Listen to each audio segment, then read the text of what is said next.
You're privileged and you probably don't even know about it, and I want to tell you how you can use it, so stay with me. When we think of privilege, we often think of privilege attached to wealth, race, and gender. But we also know there's something like the pretty privilege, which means certain people with certain looks might have it easier in certain industries. So let's get into all the privileges, including yours, that we are overseeing. I've spent years analyzing successful first-generation athletes, entrepreneurs, or artists, and despite their different stories and backgrounds, I noticed they all have something in common. And something that a lot of them had in common was being from a poor background, which made me question, how is someone that has less money and is less privileged in money than someone like me that comes from an average income family background able to do it?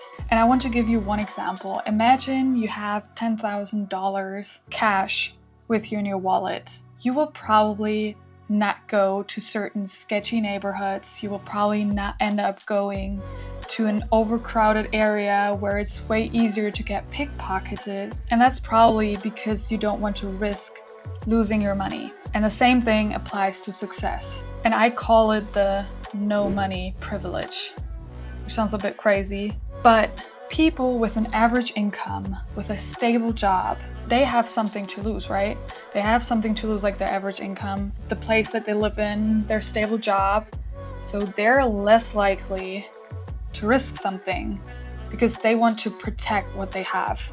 And the only thing that they want is to have more money or a better job, right?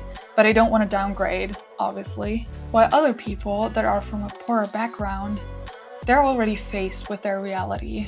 You don't have any inherited wealth. You have nothing to lose if you're already the loser, viewing this from a capitalism point of view.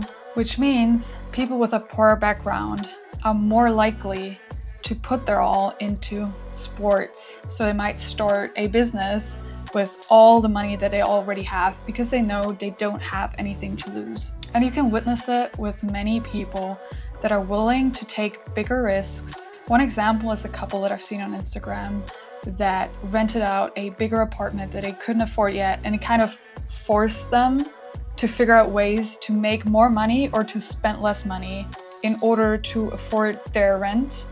And therefore they were able to make way more money in a shorter period of time because they had that pressure.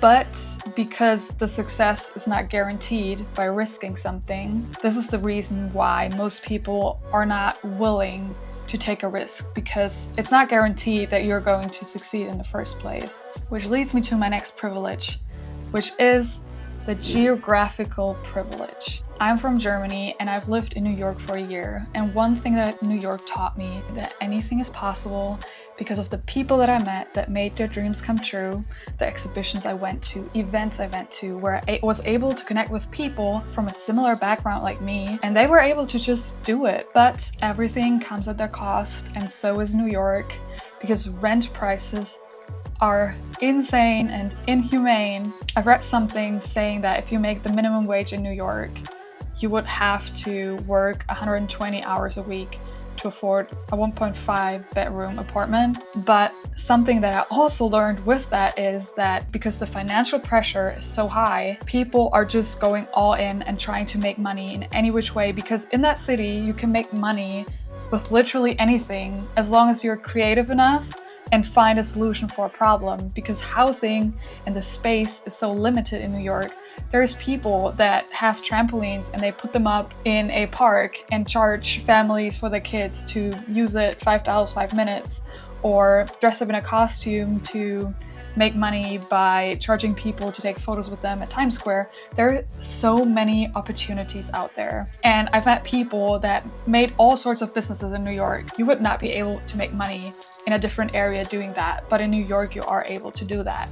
And I think you can have that benefit in any city as long as you're willing to try out different things. Coming back from New York, I also learned to appreciate Germany from a different point of view that I didn't appreciate before, because I live very close to the open fields and forests.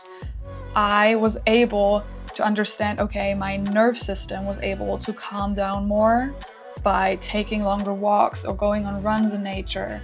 and also just appreciate nature more because I haven't seen a forest for a whole year. Also, having a German passport being the 4th best passport in the world, which means there are so many countries that I can visit visa-free, which is also a huge privilege that I've taken advantage of by traveling more, and also because my cost of living in Germany is way cheaper than in New York. I'm able to save more money for traveling than I could ever do if I was living in New York.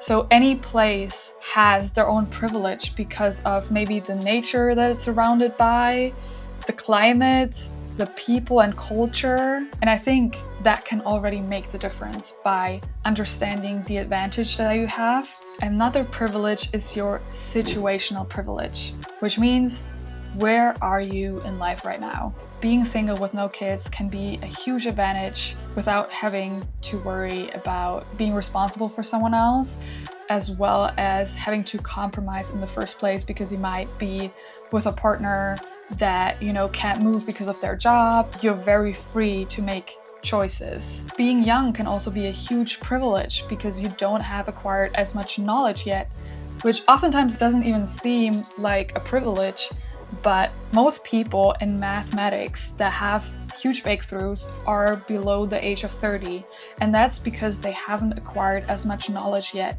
because there are certain theories that if you learn them, they might say something is impossible. And if you haven't learned that theory yet, there were people that were able to discover new things in mathematics because they didn't have the knowledge yet. On the other hand, being older can also be your advantage of all the wisdom and knowledge that you've gained in whatever fields of relationships, career, work, family. You can use social media as your platform to share it. You can publish a book. You can do so many things. And the next privilege is the personality privilege. Being weird can be a privilege.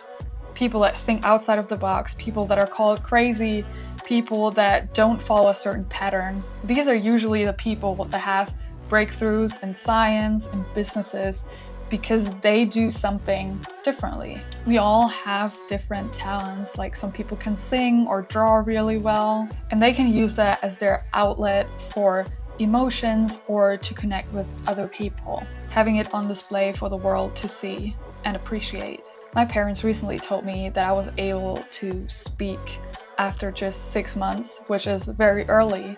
And I also had a big point in life where I thought I really want to become a speaker, and partly I still want to do that, even though now I feel like I'm really scared of talking and sharing what I have on mind.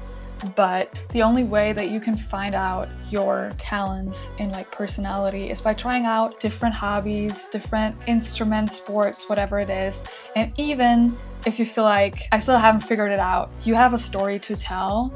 And maybe then you figure out, oh, storytelling is my skill, or connecting with other people is my skill. And my next privilege is very closely linked to the personality privilege, and that is the intelligence privilege. There are 8 different kinds of intelligence, and from a young age, we're trained to believe that certain intelligence are more valuable than other ones, like math intelligence, usually ranked the highest because it's usually associated with having a higher IQ. That also takes up a lot of space on our school schedules. And then usually it's mostly followed by linguistics and language learning. And then we might have different areas like arts and craft, music, but they're usually side subjects lowered in importance because a lot of times people say you can't make as much money in those areas. So they're just forgotten or left out or just decreased in how much time they're taking up in your schedule. And I want to say that because the world is changing, because you can literally make money on social media, I also think these possibilities changed. There's more space now internationally where you can expand an audience with your music, with your arts and craft. So I think there's way more to your intelligence than you think by just being graded, and maybe you sucked at school and you think, oh, I might be stupid because I don't have any talent.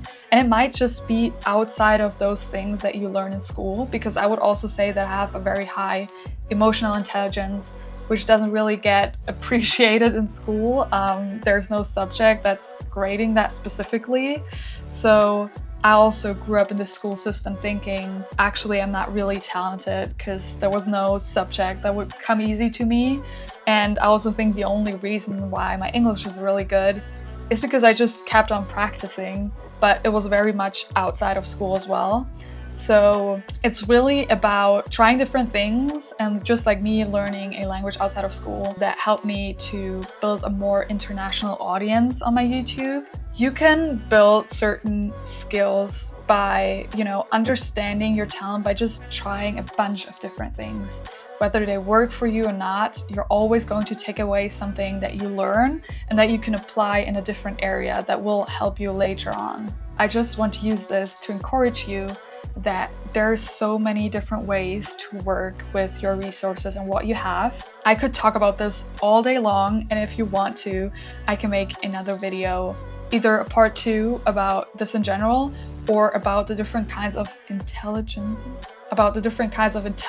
that we can dig deeper and figure out what your talents might be or forms of intelligence that you have.